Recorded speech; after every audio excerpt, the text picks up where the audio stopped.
Welcome to Gabbin with Gavin. Gavin Clark is one of the co-owners of Vintage 905 and joins us. Hello, Gavin. Gavin Clark has been selling vintage clothing in downtown Whitby for over 3 years.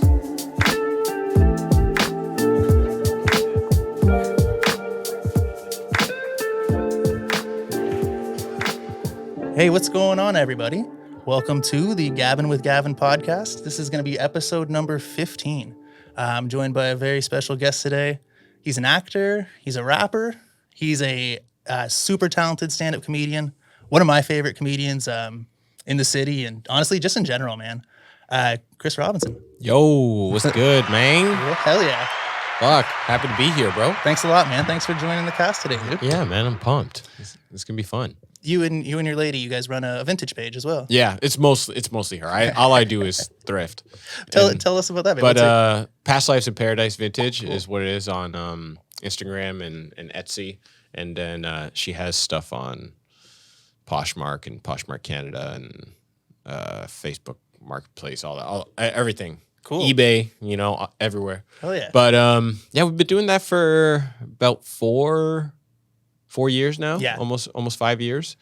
And yeah, man, we love it. We sell everything basically. Yeah. Started with just clothes and then just starts branching off into like basically anything vintage or cool. She does a beautiful job with like the curation and the pictures. And Yeah, everything. You guys are both like fairly good photographers and Oh, that's thanks, a cool man. thing too, man. Like, you're a multifaceted guy. Yeah? Yeah, photographer ass nigga. That's my hashtag. I wasn't gonna say it. yeah. Please don't. That's a joke. So yeah, search that hashtag on Instagram. That's all my stuff. Hell yeah. But yeah, she actually went to school for art and like photography. She went to Parsons in New York and everything like that. And like, yeah, she's very talented. Damn, very cool, man. Yeah.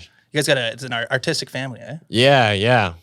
It's crazy when she's elevated my life so much, like I was so content in living in this literally shit box, like literal shit box where we live in like a 1-bedroom apartment and like you turn on the water and sometimes it'd be black for a bit before it'd like go back to normal and like, just like, I'm like, what are you talking about? This place is nice. Normal. Yeah, it's fine. I'm like, it's only $1,000. Like we're good.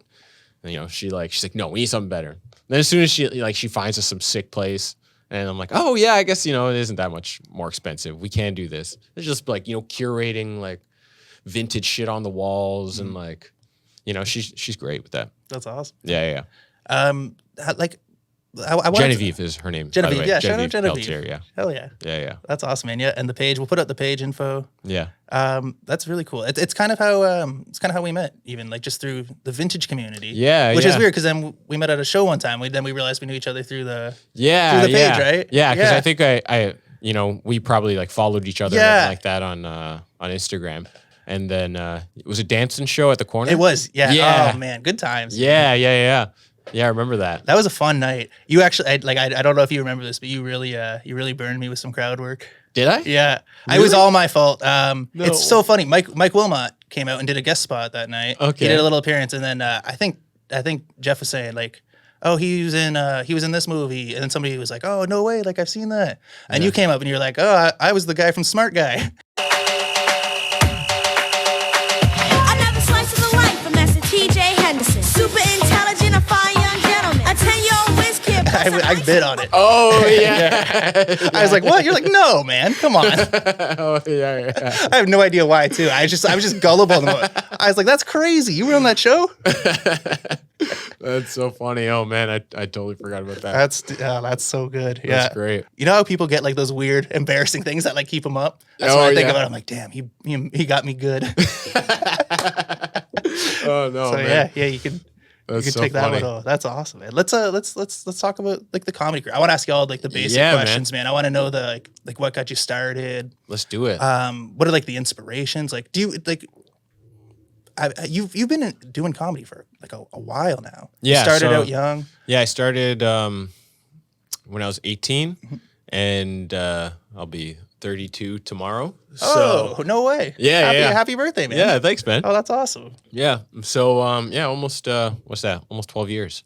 It's amazing. Yeah, yeah. But yeah, I just kind of the initial thing that like was the click was I downloaded Dave Chappelle's Killing Them Softly on Kazaa, and like it was only the audio version too, and it like took all day to download. And I like started it in the morning, and then like got home after school and listened to it on my computer in my room, and it was like I had to hide it too because it's like swearing, HBO R-rated special, like Jehovah's Witness family is like super strict and everything like that. So I like listening to it in my room like by myself, was just fucking dying of laughter, and like I just was like crying of laughter so much.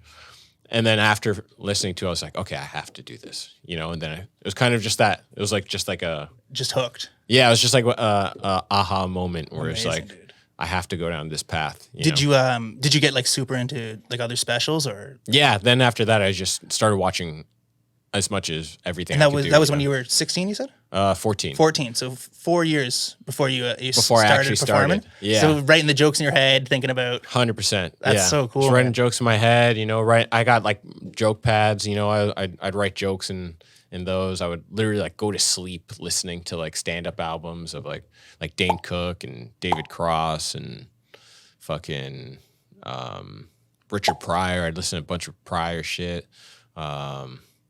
Who else was like big back then who I loved? And you were all fine, like just encapsulated by it, like Yeah. just getting Oh sucked man. in. Yeah. Just every day I'd just find people who I liked, and then I'd like find interviews that they did, and then say who inspired them, and then try and find Very those cool. people, and just ingest as much comedy as I possibly could. I'd go on the Comedy Central like website and watch Premium Blend and fuck Comedy Central Presents. I'd watch anybody, It's crazy, man. Like we're from the same sort of like time. I think we're the same age, and you couldn't just like you didn't get like YouTube playlists, and like you really had to seek stuff out, and like Yeah. like if you it's so cool to hear like that you got really into it, where you were like tracking stuff down and like Oh, yeah. finding niche artists and that, and that's awesome, man. So was it hard with your family, because you came from, you mentioned it, like a strict Jehovah's Witness family, right? Yeah. And you're listening to Richard Pryor. Yeah. Talk about that, man. What's So, that like? yeah, it was like my family knew obviously like I was obsessed with comedy and things like that, and like they kind of just never really said much about it, but they knew that I just like loved it, and I was like funny. I did all the dramatic stuff that I could at school, like drama and improv and all that kind of stuff. And then, but like, yeah, I don't know. They never really told me not to do it, like, so, and like a lot of people in my family are very funny, so it was fine. But then I went to like, I couldn't just start doing stand-up basically. So I went to, in grade 10, I like took this, in careers class, we took the test on like the aptitude test or yeah, whatever? exactly. Yeah. And like comedian came up on there. And I was like, oh shit, damn. It was like number 9 on the list. It like definitely wasn't number 1. Like Baker was on there. So much random shit. Are you a good baker? What could I bake? I mean, I can get baked. Hey. But that was perfect. Thank you, Chris. Yeah, thank you, Chris. Shout out Chris. And that's Chris for Christopher, not Christian, in case any listeners were thinking. If there's any Christians that go by Chris, please comment. Yeah, on let this us know. video. Let us know if that exists. That was just a prior conversation we were having. But I took the aptitude test, and in the aptitude test, it talked about the Humber comedy program. And I was like, oh, shit. And then I was like, okay, that's like, I looked into it, and I was like, okay, that's maybe a way I can like get into comedy. And sell the family on it. Yeah, exactly. I'd be like, and because they had, I think it said in the second year, you could do, they talked about production and producing and stuff. And my dad had a friend who's Jehovah's Witness, and he produced documentaries. Okay. And so I was like, oh, your friend who does this, because like they don't really like Jehovah's Witnesses don't like you getting into entertainment and stuff, because they're like, it can lead to a bad world. Working with a lot of, seedy people can lead to drugs and sex and debauchery. And I'm like, yeah, that's why I want it. Duh, sounds sick. It's better than fucking going to church. So I was like, yo, your friend does this shit. So how about I'm like, yeah, I want to do that stuff too. So they have a production course, whatever. Like, let me try that. And then I'm like, and I'll apply to, Ryerson, like radio, TV, whatever, and like some other thing. And then I got into Humber, and then I got into York Film, like for like film studies or something like that. And then I just like threw that in the garbage. And I was like, well, Humber is the only one that accepted me. I'm like, so my only option. And they're like, all right, I guess. And then I was like, fuck yes. It's mostly like a production course with like some comedy on the side. Yeah. And then and then for when you get in the course, you have to do like stand up. It's mandatory to do it like once. Oh, prior to the course? No, like at the course, because they would have Humber had like a night at Yuck Yucks. So on Tuesdays is like the usual like open mic night. Cool. And at 7:30 they do the Humber night, and 9:30 is like the regular like people. Mm-hmm. So 7:30 you have to do it at least once. And then after that they don't really give a shit. But I just like lied to my parents. I was like, it's mandatory every Tuesday. I have to be there and be doing stand up. And they're like, I guess fine if you got to do this. And then I just go to the comedy club as much as I could, and like then eventually I just like slowly eased into it where it, like I kind of like it just became a part of me where I was like, all right, I'm a comic now. Like it was everything you kind of expected, right? Like you were super intrigued by it, and then like you're saying, some people could go once a month, whatever. Mm-hmm. You had to go your one time, then they didn't care, but you were going every week. Yeah. I would try to go as much as I could. Like Tuesdays was like for the first year basically in school. Tuesdays was kind of the only night I could get out, mm-hmm. And then and what I did was we had like sketch, so we started a sketch troupe. So I started doing sketch first, and then. Like, I was like, oh, yeah, I'm doing sketches, like, with my friends and stuff. And they're like, okay, all right. So I started doing that more. And then after that, I kind of started doing stand-up by myself, like, took it serious. I'm like, all right, I got to be going. I think it was the summer between first year and second year. I was like, all right, I got to, like, go hard. And I think I did, like, 60 sets in between, like the break between that summer. And I just remember being like, yeah, just like feeling so amped up, like doing so like 60 sets. Now it's like nothing, but I mean, now it's, now it actually is. Yeah, it would be fucking insane. What were those early sets like? Like, do you remember, how'd you do? Did they go well? Were you, man, I remember. Or were you just so hyped up, like it didn't matter? The first set for sure, like, they set you up to win because it's a Humber night, So everybody's first night, like they're bringing out their family, their friends, Yeah. And so it's a packed club, and everybody's basically killing, So it felt good. Like my first set felt good, and you're like, yes, it just felt like right, Like stepping on stage, it felt satisfying. You're like, yes, this is what I was meant to do, But but like the first time I killed though was different, and then you're just like, whoa, yeah. You're like, that was like a real kill with like an audience that like didn't know me, Mm-hmm. Or like a bunch of random people. You remember, like, is there a time you're talking about specifically? You remember? Yeah. Like I can't even remember what the joke was, but I just remember the feeling after, of being like kind of feeling like high. Cause I never smoked weed like when I started comedy, like I never smoked weed. I never like drank. I never did anything. Because of because of the religion. Yeah. But now, yeah, oh boy, now, we gonna let loose. Damn. Fuck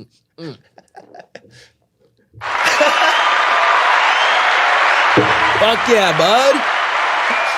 This is off the rails. Oh man. Shit. Yeah. Yeah. But yeah, it was fun, man. I just starting out doing comedy, it was great. It was so cool too, seeing like people that, because I would watch all, like, comedy was all I could do because I was on lockdown too. Like my parents just like being super strict. I wasn't allowed to go and hang out with my friends basically. Mm-hmm. So all I did was watch TV. So when I started doing comedy and seeing people who you see on TV and stuff, I'd be like, oh, there's Gilson Lubin from MTV, and there's Keith Pedro from Video on Trial. Oh my God, That's so cool, yeah, and then it was just so sick to see these people in real life. It must Nathan be Fielder too. I remember seeing Nathan Fielder Man. like when I was first starting out, and like because he went to Humber, so he would like drop into the Humber night sometimes. You got very good grades. Oh yeah, that's the joke. Yeah. Top business school, very good grades. My name is Nathan Fielder, and I graduated from one of Canada's top business schools with really good grades. Oh man, there's been the Humber class has had a lot of like really like super talented people come Yeah. through. Very Yeah. cool, man. Yeah, Nathan Fielder's probably like, I think the most notable, and then Levi McDougall, he's like a writer on Conan. Who else is there? Steph Tolev, she's like just doing great. Yeah. Like she does a bunch of Comedy Central stuff. Yeah, there's tons of people. Very cool, man. Yeah. What else? Like, so how long is that course? Like for like anybody who doesn't know, I mean, I know like a lot of people watching will probably be pretty familiar with Yeah. like that, but like it's comedy college. I mean, it probably sounds weird to some people like checking it out, right? Yeah, clown college. Yeah, basically. almost right. Like isn't it sounds kind of funny if you don't know like the idea of going to school to be funny. Yeah. Like I You mean, know what? They actually they were approached by a TV company who wanted to like, film a year there, but they like turned it down because they're like they feel like it, would hinder the kids like learning and stuff like that, and like feed into their egos and shit probably. Which it 100% would. Which yes, oh yeah, for sure. Yeah, all the egos that fucking these comedy people have. But it was so fun, man, because it was like, it was everybody who is like the funny guy in like their school, basically. Well, not the funny. Some people are you could tell are like, I'm the whack, I'm the funny guy, and then there's people who are just just chill and funny, and so it was cool, like.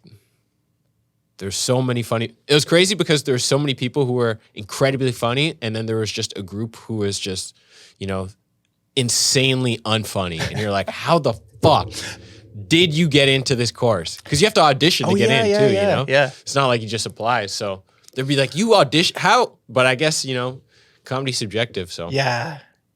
You must have seen some. Oh yeah, there's horrendous stuff. There is just funny moment. Like what was I'm trying? Let me try and think of something ridiculous. I want to like say things, but I don't want to say people's names. Yeah. I'm trying to like think of the stories that are that you're there. Yeah. that all right, maybe we'll come back to it can circle after. back. But I remember this one time this guy Richard Studel, he would draw a dick on the sketch teacher's like blackboard like every day.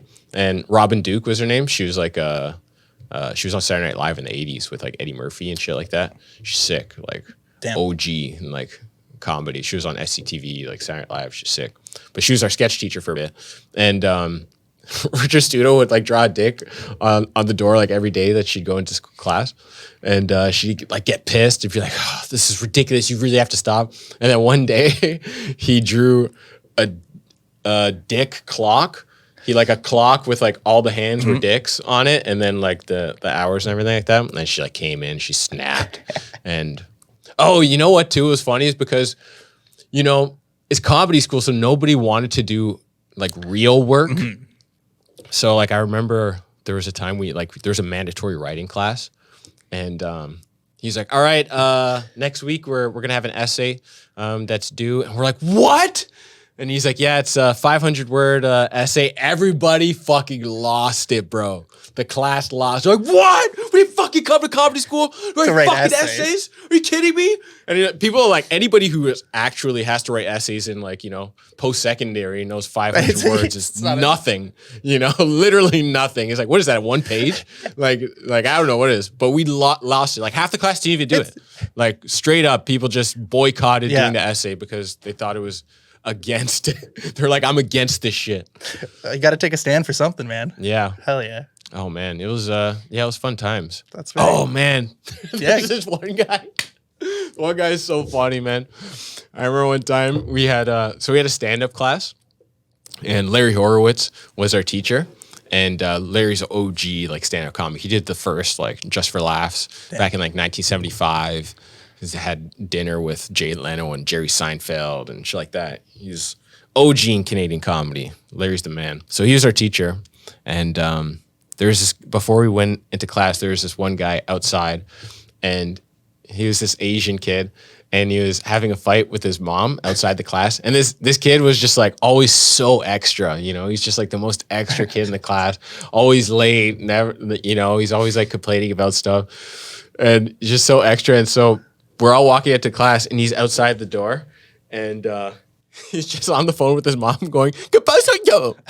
Sing so, no, sing bo, sing so, bow, sing so, bow. Think of it, bow. And everybody's like, oh shit. And you know, we go into class, and then class starts, and the teacher's like in the middle of his lesson and everything, and then like, you know, 5 minutes into class, he just like storms into the room. He's like, oh mad, like slams his bag down. He's just like sitting there and everything.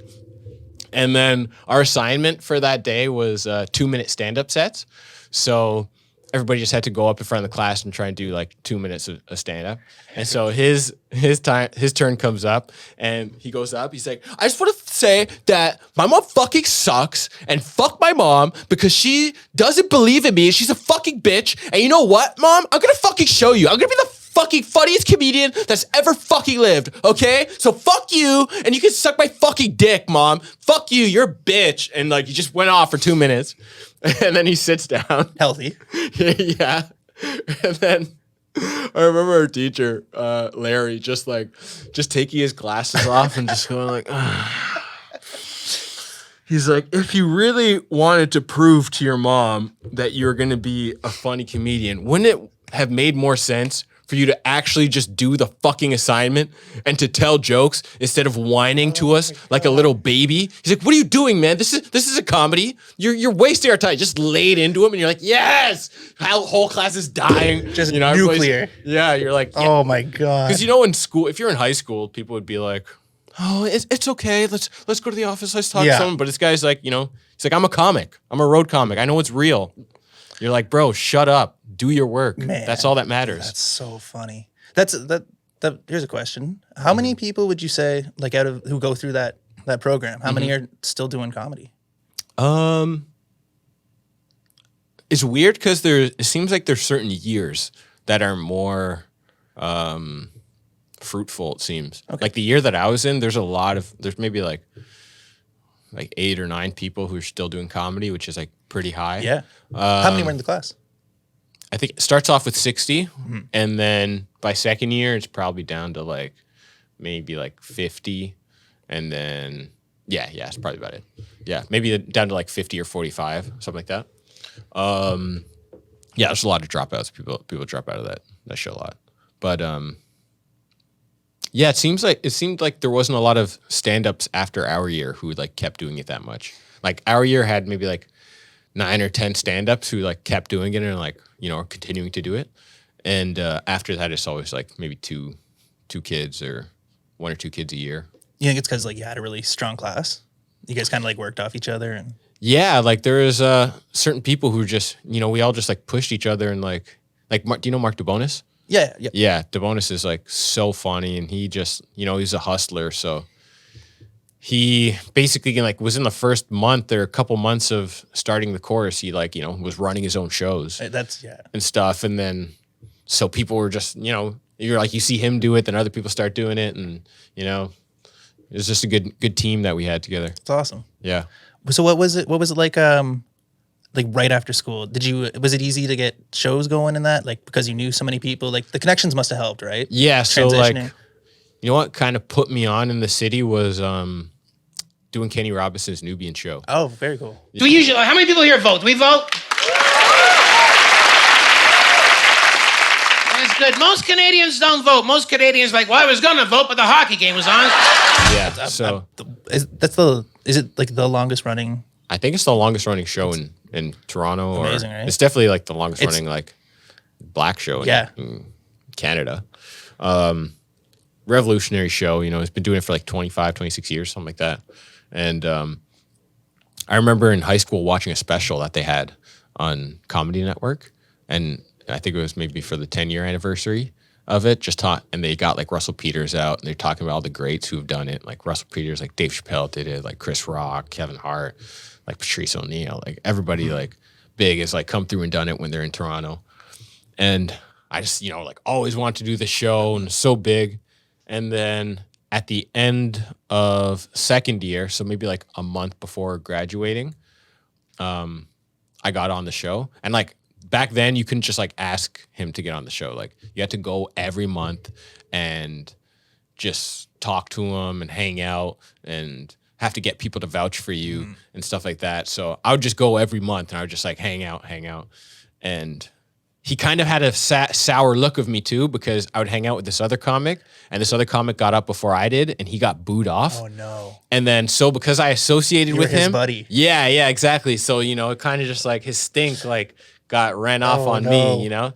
So like I wasn't getting my shot, and then I was hanging out one night, and Keith was supposed to be there, and he didn't.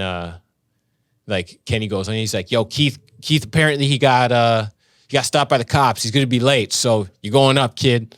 And I was just like, "Oh shit! Oh shit! Oh fuck! Oh my god!" And then you know, fucking, I remember Arthur Simeon coming up to me. He's like, "Yo, don't choke! Don't choke!" Everybody's coming up. They're like, "Yo, show's fire tonight. Don't fuck it up. Yo, you see that packed house? Don't fuck it up." And I'm like, "Oh my god!" And then yeah, I just remember going up and I fucking just smashed it, you know. Yeah. And I had this one joke. This it was like the joke that put me on. It was this joke. I used to do a reenactment of like BET, or like this is my impression of like a BET like comic or something like that. And I just do like some like huge stereotypical like act out and everything like that. And I'd like put my shirt up like over my shoulder, like, my hat backwards. So like I do this like crazy thing, and then like what was like my big punchline? It was something like, I don't know, something about like, "Bitch, can you feel this dick in your stomach?" Something like that. I can't remember, right? Something like that. Anyways, used to murder. Fucking murder. Okay? But like, after that joke, that was kind of like my big joke where Hell like yeah. everybody in Yeah. the city would be like, yo, that fucking, that BET comic joke. Yo, that BET comic joke's sick, man. And then after that, you know, I like booked like my first road gig after like doing that set Sick. that night. Went to London, Ontario, to a strip club. Slept in a strip club like motel. It was You some made it. grimy shit. Yeah, man. I made it. I was so pumped, bro. There you go, mom and dad.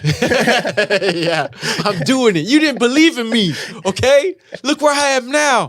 I'm in a motel in London, scared to sleep under the sheets because there's stains in it. So I'm sleeping on top of the covers, okay? Fuck you. Oh, dude. That's so cool, man. Like that's got to be the ideal place to really like make your name, and like that must have been amazing for you. Yeah, that was sick, man. That was it was a So after great moment. after you were kind of doing, you know, you had your joke, you getting put on for that, people are knowing you. Did you put a lot of like pressure on yourself to kind of write and like show people when you would do that show again that you know new material, and like how was that like? Yeah, so How's the second album? You know what I mean? How is it like? How is Yeah. it, how are you following up to Illmatic? What was- So yeah, I did that joke probably for like, you know, maybe a year or something like that. But I kind of like had that notion in my head of like you know, you gotta have new bangers, you know. You don't want to be doing the same shit all the time. So, you know, I just kept trying new shit and whatever, and then you were always Strike working it. too, right? Like, yeah. So I was always just, you know, trying to come up with new shit. Didn't rely on like the one banger joke, you know. So that can be a bit of a trap, eh? yeah. Oh, 100%. Yeah, you got to learn that your jokes aren't precious, you know, because I'd be scared, man. Like after like sometimes I'm still a little scared. I'll be like, will I ever think of another killer joke? You know, like I get nervous sometimes and be like, fuck, I don't know if I'll ever think of another killer joke. And then you're like, you just gotta stop thinking about it. You just gotta do it, you know? And then after you do it for a while, you know, just gotta let it go and work on new shit constantly. Just while we're on the topic, do you have any like any writing tips or anything like for any comedians listening, or like what's kind of your process? My process is just I just get an idea that like comes to me. I'll write it down as fast as I can, and then, you know, kind of play with it in my head there for a bit and write it down, write out the beats in my phone. And then I just like try it out, and then just try it out a few times. And if I try it out maybe like 3 or maybe like 3 times and I don't get any like serious pops or Yeah. I don't discover anything in it, then I kind of just like let it like fester away. It kind of like has to jump out at me, you know? Like sometimes I'll like, if I try something out and like you just say the idea and then it gets a big pop and you're like, okay, there's something there, you know? And then if I can do that like a few times, then I can expand on it and you like, you know, you get the juice. But if you try it 3 times and like, there's just kind of like a whatever, like, and I do that like all 3 times. The smile, the polite smile. Yeah, and it's like, yeah. yeah. You're like, all right, okay, yeah. I'm not going to say that again. I'm sorry. Yeah, I wasted your time. Oh man. So, but yeah, I don't usually like write things out straight, but I need to though. Like, I feel like can be better because sometimes when I do, what I'll do is if I, sometimes I'll have to like transcribe a set for like TV if you're doing a taping or something like that. And anytime I do that and I start writing out a joke that I've already been doing for a while I'm writing it, I'll kind of notice like, oh, and this, and then I'll like add a tag to it. And then like another thing, I'm like, oh shit. I'm like, yeah, I don't know why I don't do this more often, you know? It is beneficial to like actually write it out. So maybe the key process is to kind of like feel it out, get out the beats, and then like branch off of that. Like fine tune. Yeah, exactly. Awesome. Yeah. So like in between these sets, I want to get up to like there was like you had a huge moment in your career where you won like the Sirius XM top comic. Yeah.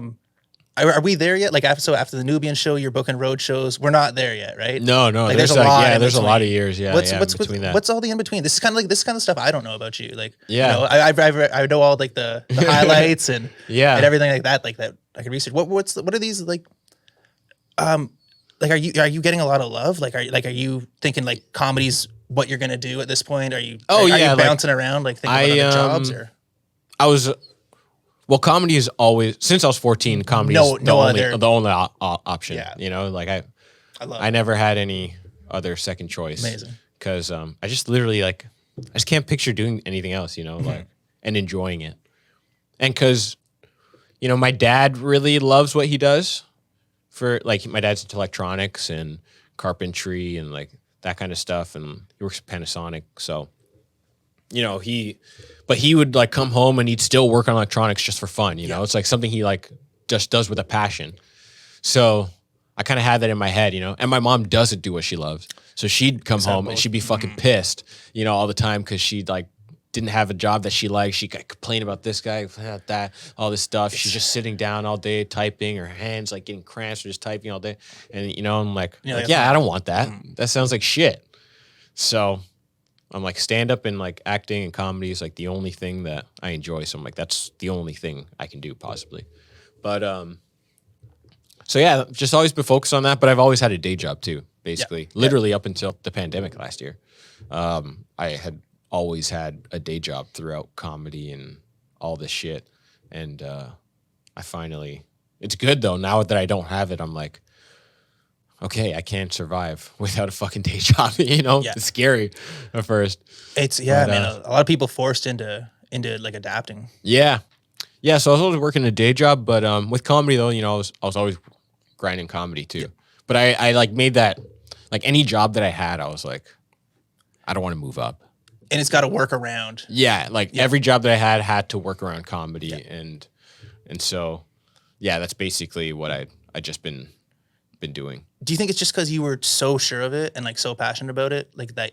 Because there's so many people, dude, who have dreams and stuff, and you know what I mean? They like I can't ask for time off work. Yeah, but like you're the type of person that's the work's got to work around my comedy. Yeah, like, but also too, like, you know, I don't slack off at work either. Like the only reason I feel like, you know, I could get time off for things and like different stuff is because like I was like I work hard when I'm at work, or not hard, but like, you know, I do what people ask me to do, and I'm like just nice, you know. Yeah. So like I used to work in this like a restaurant, and you know some people would say that our manager was you know pretty mean to them, and I'm like, I don't know, super nice to me. Lets me leave early to go do auditions and shit. Like, but I don't know. Like, I can't complain. Just nice to me. What can I say? you're okay. I'm not saying this like because we're buddies and you're here or whatever. You're a super likable guy. Oh, thanks, and man. like in the Toronto comedy scene, and like I'm in a lot of like the Facebook groups and stuff, like looking for shows and that. Mm-hmm. There's so much like infighting and like gossiping. I've never once heard anybody even like say like they have a neutral opinion on you. Like everybody likes you, dude. Why? Really? Why do you think that is? Like why you just your positivity? Like how do you guess. stay away from all like the drama? Like do you stay away from all the drama? Do I just not see it? Yeah, I mean, I try to. Like, I don't even go on Facebook. I think anymore. that's a big Yeah. thing. Stay away from Yeah. social media. That'll start. Yeah, I mean, I'm on Instagram, but like, You're cool with everybody. yeah, I mean, yeah, I don't know. I've always just been that type of person. I don't know. I'm just like, I can deal with a lot of different personalities, you know, where some people, you know, they clash with certain types of personalities. I can usually find a common ground to interact with like most people, you know, and try and, but I think that might come from my Jehovah's Witness days of, you know, just going to church and like talking to people and like I've been going door to door, you know, since like I was a kid. So I'd have to like talk to random people and all different people. all different types of people Yeah. at their house on a Saturday morning when they don't want to be bothered. So, you know, I had to learn how to just be like nice and friendly to people so that they wouldn't yell at me for fucking waking them up on a Saturday morning. I honestly, I think we might have tapped into the comedy secret right here. Yeah. A couple years of Jehovah's Witness going door to door, and you can do crowds. Bro, 100%. That's tough crowd work right there, dude. And yeah, Saturday it mornings, was. yeah. It was, man. Oh man, do you have any like crazy stories? You ever have anybody just lose it or anything? Man, yeah, I remember one time, 'Cause people get weird about religion and stuff too. 100%. And like, I get it now. Now that I'm an adult, I'm like, oh, I 100% deserve that. Of course I did. Now I think, I'm like, imagine like waking up tired after like being out late, working on a Friday night, some shit. Then there's a fucking 8-year-old kid trying to convert me to his religion. And be like, you shut the fuck up. Get the fuck out of my face, you piece of shit. What the fuck do you know about life? Oh my God. You idiot. Yep. You're just spewing shit that your fucking, you know, brainwashed parents like force you to say. So, you know, now I get it when people did snap on me. I probably had maybe like 2 people snap on me, but like most people are pretty nice. You got to be pretty cold to snap on an 8-year-old. Yeah, exactly. Yeah. But most of the time people are like pretty chill. They're just like, no, thanks, you know, I'm good. Or they'll just like look and like just close the door and be like, okay, whatever. But most people are like pretty nice though. That's so. But yeah, one time I went to my dad. I was in service. They call it service, and so it was me and my friend Vince, and I must have been 8. He must have been like 10. And yeah, we went to this woman's house on Alabaster Street, and she was quite the bastard. We just knocked on her door, and she just snapped. You know, she's like, I'm sick of you fucking people. Come to my fucking house, blah, blah, blah. And we're just like, okay. And then we like walked, it was just me and my friend because my dad wanted to see if we could do it at the house by ourselves. Yep. So we walked like back around the corner, like to the garage, and my dad was hiding, and he was just like, Oh, did he know that it was? yeah, he like heard her like dying, like heard her screaming at us, and he was just like on the other side. He's like, your first scream. Yeah, you guys are getting big. Welcome to the biz, kid. Yeah, I remember the that's first time great. I got yelled at. Yeah. That was like your blood oath, like your mafia initiation. Yeah, exactly. We're finally. It's like when you get pinched. You guys got in made. Goodfellas. Yeah. Oh. Yeah. Just came out. He's like, hey. You popped a cherry. Yeah. Hey, here he is. Oh, you broke your cherry. Instead of money, they're just giving me fucking like Tim Hortons. They're like, yeah, we all getting Tim Hortons now. We heard you got yelled at. Hey, here's a double, kid. Oh my God. That's great. Yeah. Let's jump back into the comedy then. Yeah. So you got super toughened up by going door to door. That made it like did that help you think? So I think so. Like You- it must have in some way. you've dealt with people It not wanting. made me, and also because I in the religion too, you like the guys do a lot of talks, is what it's called. So, like public speaking kind of. yeah, Okay. exactly. So since I was like 7, you know, I'd be like get up in front of like 100 people and Cool. I'd read the Bible or like give some talk or like something, and I was like kind of trying to make it a little funny or something. And I noticed that anybody who was funny held my attention more, And like my dad was usually like kind of funny in his talks. He's always like, you know, he's like, if you throw a joke in there, kind of like keeps their attention a little more, you know, than somebody who's just like super boring.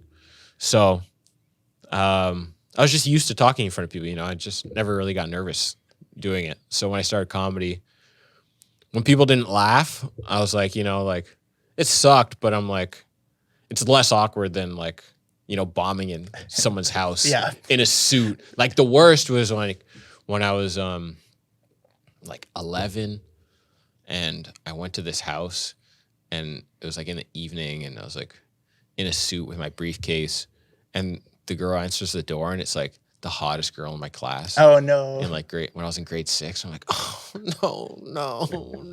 Oh God. She's like, Chris. Like, what are you doing here? I'm like, can I talk to your dad? And she's like, okay. Oh man. Just like so weirded out. I'm dying secondhand over here. Yeah. Just like, and her dad comes and I'm like, do you think that Armageddon is going to actually come? He's like, get the fuck out of here, kid. And he just like closed the door in my face. Have you ever done this like as a bit? No. That's really funny, man. Going to like the hottest girl in school. Yeah, like I think I've talked about it like in passing a few times and That's stuff. so fun. That's got like as a kid, dude. That's got to be the worst, Bro, oh my God, horrible feeling. That's the second story on the podcast like this. Do you know Retroheads? Yeah. Yeah. They did an episode. And they had a story about like when they first started thrifting coming out and like they saw like the girl that I think it was Troy had a crush on. And she's like, what are you guys doing shopping here? Kind of thing. Like, and they're like, oh no, like, no. Sometimes those people will see me at the thrift store and then they'll be like, guys, what are you guys doing here? Because it was right beside my school. Yeah. And then guys, this is used clothing. Where are you picking? I really like this girl and then she see me. Go to the thrift store, I'm like, shit. She's like, Troy, what are you doing? Like, that's used clothing. Why are you in a used clothing store? I'm just like, yo, it's sick. It's like that's the worst, man. Getting caught by like 100%. I know. Like everybody's felt that. At the time, you're never gonna recover too. No. It's that. I mean, I still think about it. Need a new school. Yeah, man. Right? Those are those things that keep you up. That you just. Yeah. Oh my God. Oh, damn. Dude. But yeah. Sorry. So. I want to kind of just jump around here for a sec. Yeah. What do your parents think now? Like, have they seen? Like, do your parents listen to Bussa? They don't like my comedy. Fair, not fans of my comedy. They're happy you're happy, but they don't love the comedy. Yeah, basically. Fair enough. Okay. Yeah. Perfect. Yeah, no, they don't fuck with it. But so, yeah. So, what else were we talking about? Oh yeah, and then in those in between years, I guess I kind of. You know, I was just doing shows, working, and then the next big thing I got was I did this show called Almost Genius on CMT. It's a shit show. It was pretty bad. It was fun, super fun to make. Honestly, one of the best times to do it.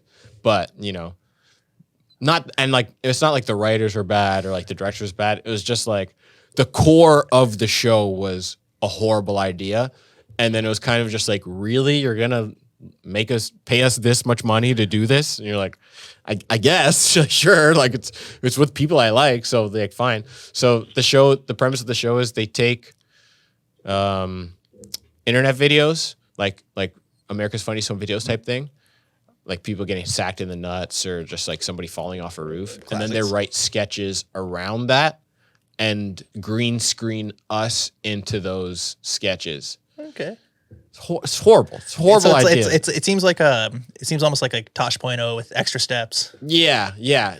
And it was. But it seems like there's so many like funny people like working with you in that. You guys could have just. Yeah, there was very like funny just, like, people. Sat around and talked about it. There's some stuff that were like, you know, kind of funny, but like for the most part though, and it still airs too. It's crazy. But for like 2 months, we like shot this show, and it was great, just like going in, like dress up in like crazy characters every day and go to the studio out in the East End.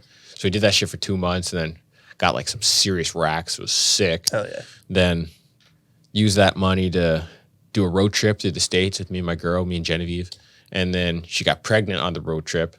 And then because of the road trip, I wasn't going to be able to do the Just for Laughs showcase because we were going to be out there, but because she got pregnant, we're like, all right, we got to go back now.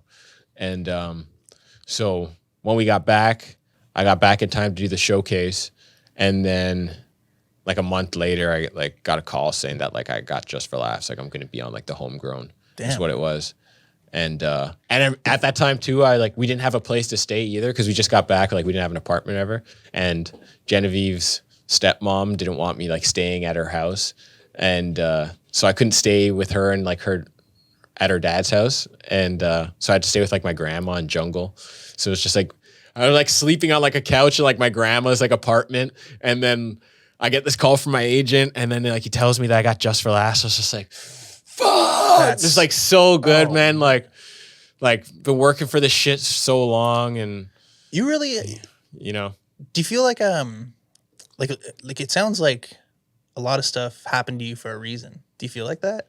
Like I mean, you kind of had to go into the Humber program to like appease your parents. Yeah, you came back early for the Just for Laughs. Like, yeah, there's lots of like. There's a lot of serendipitous things that happen, you know. Man. Or do you think you just work hard and it would have happened? I feel like if you have your goal in mind and you don't stop, no matter what, the universe will find ways to make it fit. Yeah. You know? Yep. And because like, you know, like my son, like I kind of, if it wasn't for him, I wouldn't have gone to Just for Laughs, you know? So like there's certain things that I look at, I'm like, yeah, that just, I don't know. I'm just grateful for things. I don't know why they happen, but I'm grateful for why they happened. And when you're going through it doesn't seem like much. But then when you look back on it, you're like, oh, shit. Yeah, that was actually pretty crazy how that all lined up, you know? Mm-hmm. And then, so yeah, from that I did Homegrown. What's up? My name's Chris. I big weed smoker. Love it. Happy about legalization. Best thing about legalization? So you can fly with weed now. It's amazing. You can have an ounce in your backpack. Just stick it up the whole cabin. The whole place smells like Snoop Dogg's fingernails. It's amazing. But if you got a full-size bottle of shampoo, fuck you. What is that? Per plus 2-in-1, you terrorist?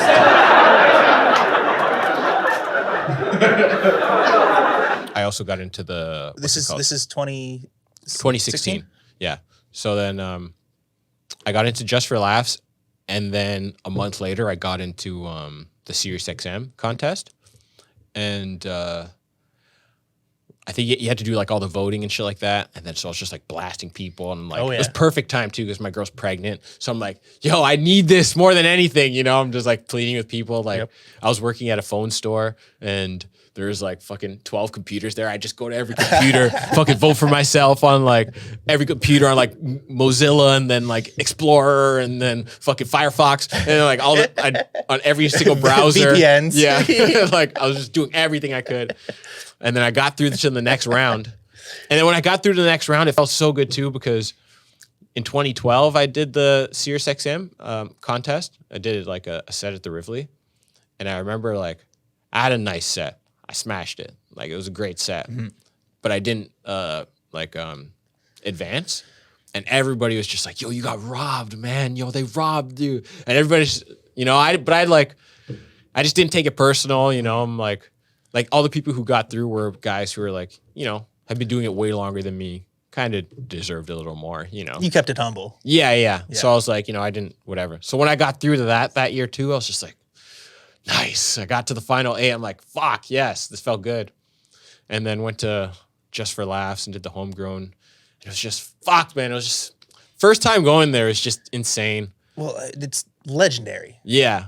You know, I've been watching it since I was a kid. You know, I can remember like being 6 or 7 watching these stand-up like specials of like Dane Cook and, you know, like Dave Chappelle and legendary comics all the time. So going there and just being part of the vibe and everything. And we did like a warm-up show, and at the warm-up show was, you know, Alonzo Bowden. He was on Last Comic Standing. That's how I knew him, like in like the 2000s. But he's been doing stand-up for years. Cool. He's a hilarious dude. But he was on my show, and JB Smoove was on my warm-up show, and Joe Coy was on my warm-up show. Yeah. And so it was like crazy to be like fucking you know, doing open mics before this, literally, and then like showing up to Just for Laughs and there's your name. Yeah, on like a list with all these guys. And JB Smoove did 2 jokes that lasted his whole 10-minute set. One was about eating lobster, and the other one was like something else. But like it was crazy. He's so funny live because he is excessively physical. It's like literally like nonsensically physical. Like he'd do things like he's like, I was at the restaurant, right? And I was eating some dinner, right? And he had a stool, and then he took a chair and he put the chair on top of the stool as the chair was like the plate, you know? And he was like, so I'm eating dinner here. And I'm like, you really didn't need to use that chair to pretend to be there. But it's just so funny. It's so ridiculous. It's like, you know what JB Smoove show is going to be like physical. So it's got to be extra. It's like, there's going to be fireworks at a Kiss concert, but then, so they got to overload it. Yeah, exactly. That's so funny. But he's just smashing. Joe Coy's just smashing. And where were you on between these guys? You remember? I can't remember where I was on. I have to look at the. All you were set thinking was list. just Did you? But I did a good set. I had a great set, and it felt great. And then after, I was downstairs, and Joe Coy was like, "Yo, man, I really liked your set. Like, can I buy you a drink?" And like, I didn't drink a lot, and I was like, "I'm all right, man, but thanks." And then I was standing there with Keith, and he's like, "What the fuck you doing, man? Let's take a drink from Joe Coy." I'm like, I don't know. Yeah, I don't know. And we like ran back. Joe, we will take a drink, please. If the offer is still on the table. Yeah. He's like, yeah, for sure. And then we're just like talking shit. And then, you know, I told him like my girl was pregnant. He's like, oh my God. He's like, that's the best, man. That's dope. He's like, I have my son. He's like, you're having a son too. Oh man. He's just telling me how sick it is. And like, you know, and then he was quoting my jokes. He's like, oh man, I loved your joke about this. And like, and he was like, and that part here, he's like, oh, you should say this, like this. That's He was like giving me tags and stuff. And I'm like, bro, I literally watched you like do stand up on Jay Leno when I was like 16, you know, and I'm like, you know, it's just in shock seeing all these legendary comics. Well, man, you touched on it like in the beginning here, like you're like Keith Pedro, like video on trial. Now, that's the exactly. Homie, right? Now he's my boy. Now you're there having drinks with him and Joe. Like, yeah, that's got to be pretty amazing to feel, man. Like, like now he's like really literally my best friend. Yeah, like your idols have become just the homies. Like that's really cool, man. Yeah, it's crazy. That's amazing. Like that's. So then after we did the warm up show, then we had like Homegrown, and I came in runner up in Homegrown. And yeah, it was just sick. It was dope. I got like got a U.S. agent after that. Like after that show, she like hit me up. She's like, "Here, take my card. I work for this." Blah blah. I was like, "Oh shit!" Like, you know, it was like kind of like it felt like a like real like Hollywood type moment.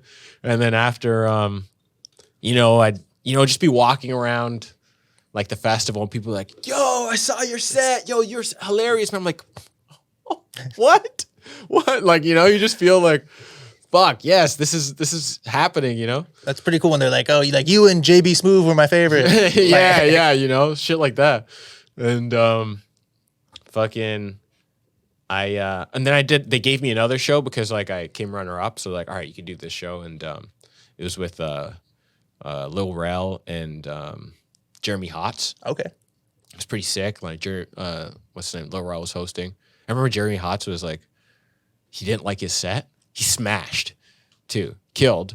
And then after his set, he was just like, to his age, he's like, I don't like it. I don't like it. I got to get another set. And they're like, we don't have any more shows. He's like, no, I got to get another show. He's just like trying to find like another show to go on. and like, you know, he's like, man, this takes us serious, you know? Yeah. And I'm like, I thought it was great. You know, the whole crowd thought it was great.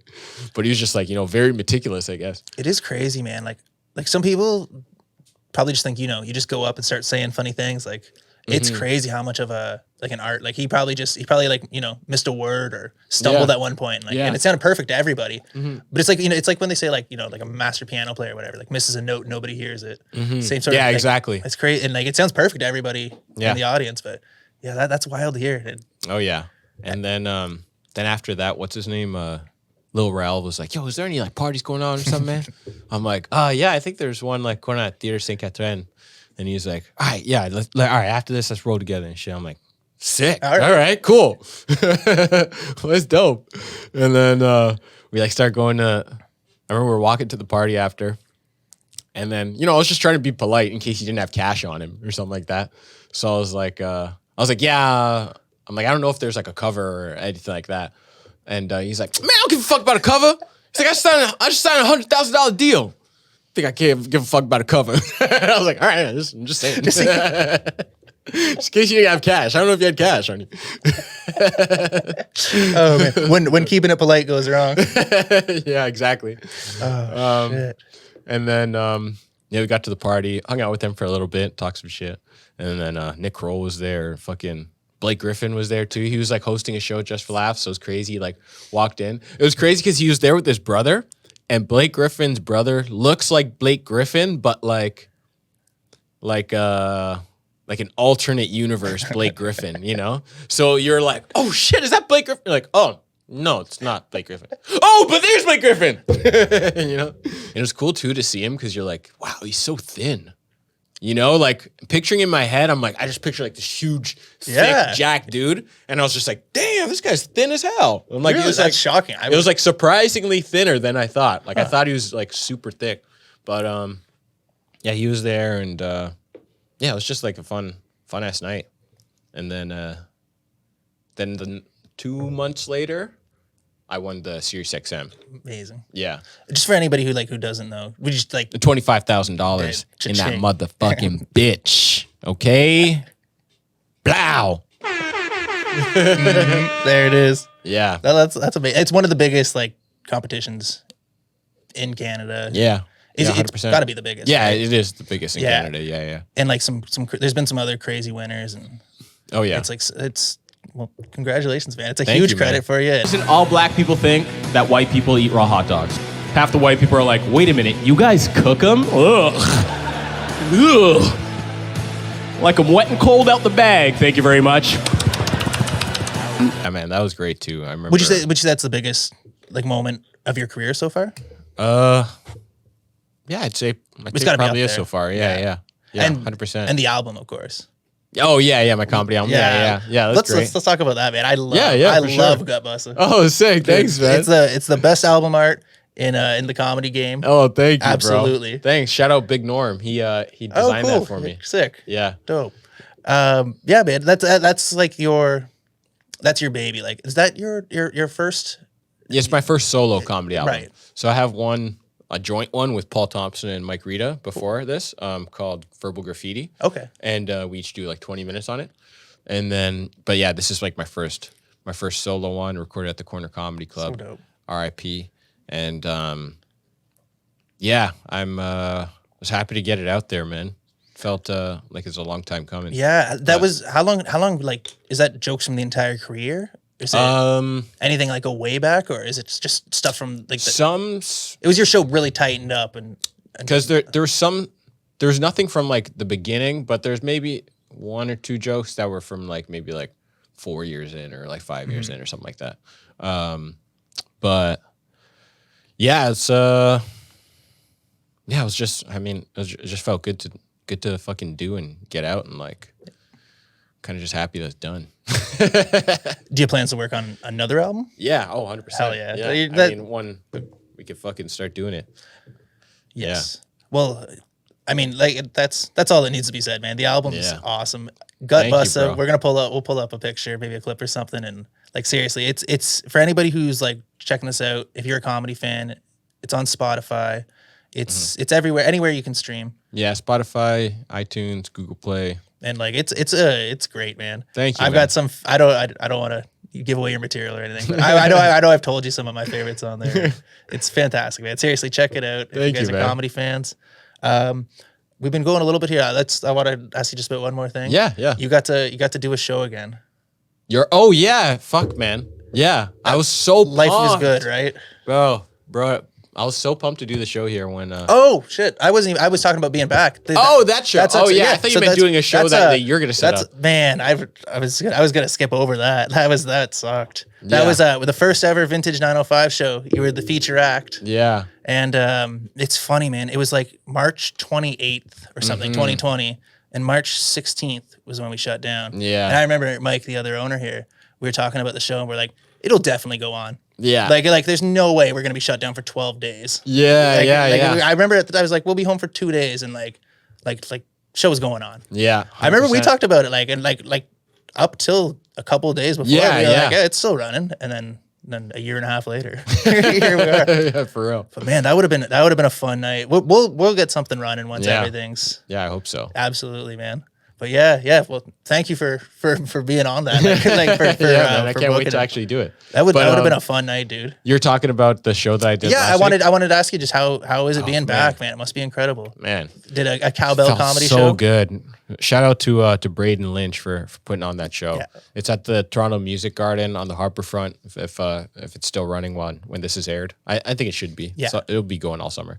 But It looks like they're getting great crowds. yeah, man. So when I saw someone make a post about it like a few days before, and I saw like 15 people or something at the show, and I was like, oh, nice. Fuck, 50 people. It's gonna be so sick. Can't wait. And so I start walking up to the show, and I was walking up like from the back, and then I kind of just like heard like a lot of laughs. I'm like, oh, that sounds like more than 15 people. And I like come out and see literally like 200 people, like 150, almost 200 people all like sitting around. And then Danny Martinello just went on stage. He just started fucking obliterating, man. He just went up. He's just so wild. Just fucking clips, man. And just like seeing his energy, and then hearing people laughing, and just like the energy of everyone around. And people are like, there's a walkway there, so people are riding by it on bikes, and they're like walking. They're like, oh shit, what's this? Oh my God, this is so cool. Like just like such a happy vibe. Man. It was fucking sick, man. It was just, so happy to see comedy, be around people, laugh, hear dumb shit in people's minds. Be outside, good vibes. Yeah, it was fantastic. It was so funny to see. They're literally almost every comic who would be up there, and partway through their set, a family would like come by with like a little kid. Yeah. And they'd stop and just like watch for a bit, and like, interesting, and then it'd just be like, yeah, and then I fucking put my dick in her hole, and they're like, okay, we're gonna keep it walking, You give them the guys. earmuffs. Yeah, but it happened like 5 times. So funny. Yeah, that's what you get with a Bark show, right? Yeah, You're really taking a chance on the audience. Oh yeah. Oh But man, it felt so good, man. So felt so freeing. Felt nice, and I don't know. It's when I was doing it too. It felt like because you basically have been doing it for money for so long that this is one of those times where it feels like when I just started out. Yeah. It's like I was driving from Brampton, for 5-minute spots, and just to drive back, like just because I had to do it. Like that's how it felt. I'm like yes, this is what I'm supposed to be doing. Yeah. That's awesome, man. Yeah, it was great. I just want to point out too, again, talking about how everybody just messes with you in the community. I asked you how the set was, and the first thing you did was put Danny on. Just Oh, yeah, you're a good guy, dude. Oh, thanks, man. And like I think especially in comedy, like it's a very cutthroat thing, and a lot of times people do the opposite of that. They'll take any chance they can to like cut guys down. Oh yeah. And like I just noticed that in conversation. Like ask you how the shows were, and the first thing you did was put Danny on. And Oh yeah. I think that's really cool. Oh, thanks, man. Yeah. I Oh, mean, you got to spread the love. Yep. And Maybe that's why I get so much love. maybe you that's know? a secret. Yeah. Be a Jehovah's Witness and spread love. those are the 2 comedy secrets right there. Hell yeah. Hell yeah, man. Anything else you want to touch on, man? Shit, man. How long do you usually go for? We've been running like an hour now. This is good for sure. I mean, we can keep talking about more shit. I'm having a good time. Yeah, But I mean, if you want to, it doesn't matter. No, no, What do you guys usually do? Maybe like, I don't know, a couple more minutes. Something. Yeah. Oh, for sure, dude. I just didn't want to keep you. I don't know what you're. No. What time is it? I don't think so. I'm not like 8:30. 8:30. Yeah. No, it should be good. Yeah, cool. Let's run it. Yeah, maybe just like a little bit more. Something if there's banter anything. for sure. I wanted to just get your story in that, like the whole comedy. So I know it's like the basic, who do you like who do you? But it's good to know, man. Like Oh, for yeah, people 100%. who've never seen. I imagine like a lot of people who will check it out will know you already. Yeah. What about you? What are your inspirations? That's interesting, man. I like all the classic stuff. Like it's funny, dude. I love Chappelle. Like that's Yeah, really what got me like, even just like the show. Like I think it's the best sketch Oh show. yeah, 100%. Like, that was the first time I like can really remember. Like I watched SCTV and like I loved it. Like don't get me wrong. Like all that stuff was really funny, but I kind of thought it was like my dad's comedy. 100%. You know what I mean? And then I saw Chappelle and I was like, holy shit! Like he's Godzilla smoking a volcano as a blunt. Like that's hilarious to me. He has Wu-Tang in sketches. Wu-Tang's this financial advisor. Like it's like I get this. Like this is hilarious to me. You know, he did like I saw a clip the other day of like the and one sports. And he's doing the bowling and stuff. Yeah, the bowling, the baseball. It's so brilliant, dude. Yeah. It's just so current and so I don't know, so current yet so timeless, you know? Like everything's still so funny. It's funny. Like I watched not that long ago. I was right when the big thing came out about like him like protesting it and that. I watched my downloaded version. I didn't support Netflix. Oh, nice. Yeah, but I rewatched it and like I couldn't believe how it wasn't shows that were today, but all the jokes were so current and like it could have if they would have changed like Real World to like Keeping Up with the Kardashians. Yeah, it could have been an exact thing like from today. Like just brilliant. And then you look at some of the guys who are on there, man, like Neil Brennan, like young Bill Burr, like it's just so many 100%. Talented guys. Like Darnell Rollins from Charlie Murphy. Right? Yeah. Like that's a stacked cast for a sketch show. Hell yeah, man. What were you like in Living Color guy? Chappelle Show was my number one. Yeah. You know? Yeah. And then in Living Color, I watched the reruns of it. Yeah. And I liked it, but I didn't like, you know, love it. Because like when it was like actually on, my parents didn't want me to watch it. And I was like, kind of really young, I think. Well, it came out like 1990. Yeah, exactly. Like would have been reruns. On for like 4 or 5 years, something. Yeah, I think it was 5 seasons. So, I watched reruns and it was like, you know, I like some of the sketches and stuff, but it wasn't like my thing. Yeah. But the number one, like before Chappelle's Show, was probably Mad TV. You know, like that was like the one that I made sure I watched every Friday, and that was like the number one. And then like on commercials, I check like Saturday Night Live, and then go back and forth. That's another one too. I like appreciate a lot more now. I always thought Saturday Night Live was kind of like cheesy growing up. Yeah. And now when I go back and watch some of the classics, man, there were some great skits. Like, of course. I mean, it's like the most famous skit show of all time. Yeah. Of course. But yeah, for sure. Mad TV was always like my number one, and then Saturday Night Live was number two. But Saturday Night Live was like, know who I didn't appreciate back then? Tracy Morgan. I didn't appreciate him on Saturday Night Live 100% growing up. Yeah. And then when I got older, I was like, oh, okay. I get it now. You know, 100%. Yes. Yeah. I think that is somebody you got to be a little older to appreciate. Yeah. I agree. I think he's so goddamn funny now. Yeah. I always liked Will Ferrell, but for some reason, like Tracy Morgan's like sense of humor, I didn't get it as a kid. I didn't like him until I saw his stand-up special when I was like a teenager, and he's just so dirty and so raunchy, and I was just like, whoa, this guy's fucking sick. And then like I kind of went back and started watching him, like, oh yeah, I get his humor now, you know. I know you like I Think You Should Leave. I Think You Should Leave. That's the Tim Robbins show, or it's like that new sketch one. Yeah. So man, good, yeah, right? Tim Robinson. Oh Tim my Robinson, god. sorry, yeah. Yeah, so funny. Did you see there's season 2? Is it out? They just put out a trailer. It's coming next month. Oh, okay. So probably right around the time this will drop. Sick, man. I love that guy. He is so good, man. He is insanely I funny. love, like, when you were touching on, like, Nathan Fielder and that before, I love that just deadpan, awkward comedy. Yeah. It's so, oh my God. I know. I love his awkwardness and his just, like, when he gets insane, you know?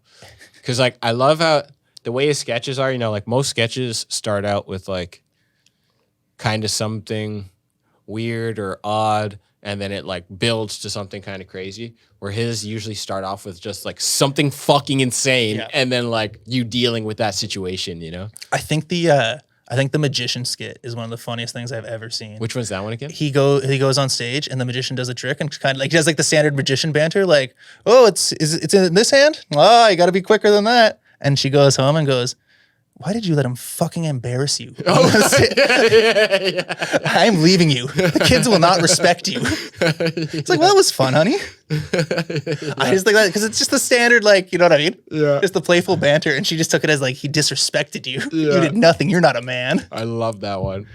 I think he's a great, like, so fun. I love the one too where he when he sits on the whoopee cushion in the office, and then he's just like, oh my God. That's not what. I'm so sorry. He's like so genuinely like embarrassed and hurt. Or when he didn't know any funny YouTube videos, so he went and made one. Yeah. He's only got one view and it was uploaded this morning. Oh my God. Did you ever watch Detroiters? Amazing. I've watched season 1. I'm honestly just starting season 2 right now. Oh, okay. It's basically the same show, but in like in one setting. Yeah. It's so good, man. There is so much. So I funny think that's shit. what I think that's what I saw you post about Detroiters, and I mixed up my my Tim Robinson shows. Yeah. But I'm glad you've seen both. Yeah. He's so funny, man. So good. Have you ever seen a How To with John Wilson? How To with John Wilson. It's a new HBO show, or it's not even that new. It came out like right at the pandemic, and it's executive produced by Nathan Fielder. Oh, okay, no. And it's just one of those like just an awkward. Yeah. Yeah, I'd recommend. I bet you'll dig it. Yeah. It's one somebody put me on, and like I was like, what is this? I'll get to it when I get to it, kind of thing. And then I watched all like 5 episodes. in a Okay, row. nice. Yeah, I'm in between shows right now. Yeah, I need something. It was good for a while, man. We had a big like thing of content right at the start of this. And now nothing's been filming, right? That's got to have affected you. It's weird. There's kind of a break for like maybe a couple months, and then but like fucking filming shit is big money for like the government and all that kind of shit. So they found their ways around it. Like. But they're just like super safe on set, like you have to get tested. Like some places you gotta get tested like every day, shit like that on set. Yeah. And you get tested before, and you gotta have your masks on set and all that kind of stuff. But so yeah, that filming only stopped for like maybe like 2 months or something like that. Damn, that's crazy. Yeah, that shows that government power, right? Yeah, 100%. Wild. But I know it's crazy. Like I was like shooting a commercial. I was like, really? This is cool. essential. Selling like detergent is essential. Okay, I guess. Whatever. What do you have like any big like acting aspirations? Like oh yeah, man. Fuck. Like, I want to do some big shit. Sick. Like hopefully. What's your dream role kind of thing? Like what do you dream role? Yeah. Would be like a cowboy movie. I'd fucking love to do a cowboy movie. That's love cowboys. That's an amazing answer. Yeah, Western culture and everything like that, like the Old West. I love everything about it. Just the wildness. What are some of your like favorite westerns? Butch Cassidy, Sundance Kids up there is probably number one. A modern this is a modern western, but like fucking No Country for Old Men. Oh yeah, up there. It's like one of my faves. Outlaw Josie Wales, love that one with fucking Clint Eastwood. Unforgiven, obviously that one's sick. Hombre with Paul Newman, that's a fucking sick one. I love that. I don't know. It's a classic though, eh? Yeah. Yes. Old. I love throwing on old westerns sometimes. Like it's just such a cool. Yeah. Did you mess with Westworld? I never seen that. No. No, it was. I watched the first 2 seasons. I want to say it's cool.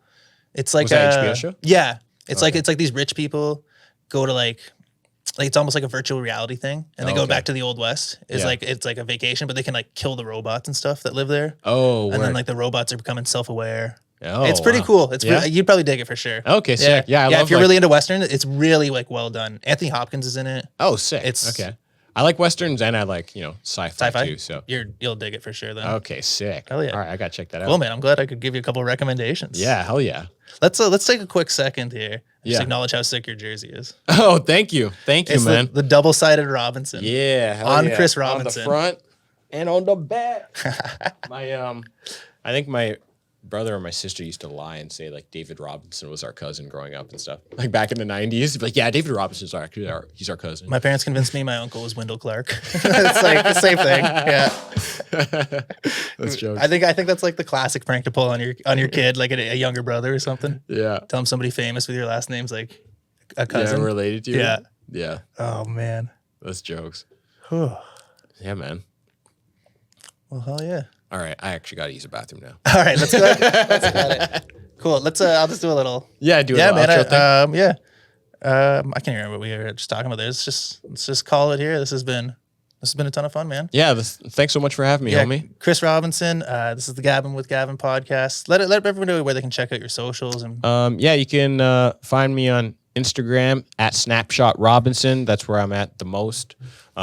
Twitter, you can find me at Bodmon Robinson. I check it like, I don't know, once every 2 months. Facebook, I'm never on it. So I mean, you can go on there and try and add me as a friend. I most likely will not accept it. If you go onto my Instagram, there's a link tree too to like a bunch of link tree to my album.